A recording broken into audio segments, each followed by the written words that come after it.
大家好，我係 Mr. Manso， 今日會為大家講呢就係 S3 嘅 Mathematics in Action Exercise 10A 斜率和傾角第6題。在下列各題中，給定一段直路的傾角 θ 的值，求它的斜率。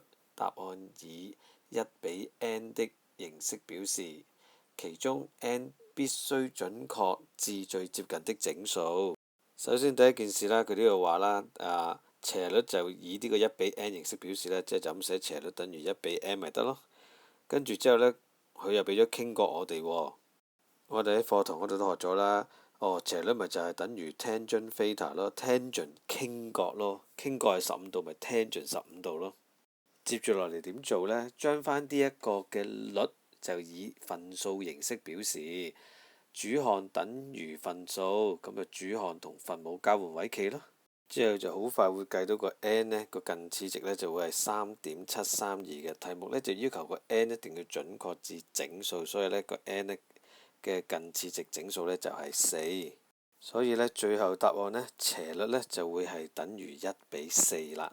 Part A 搞掂啦，咁 Part B 計嘅嘢我諗都係好相同嘅，只不過角度唔同。不如你 pause 咗一面之後，我哋一齊對答案啦。好多謝大家嘅參與啦，睇睇 Part B 啦。咁由於我哋已經知道嗰個技巧呢，我哋可以兜嘢呢，就寫咗呢。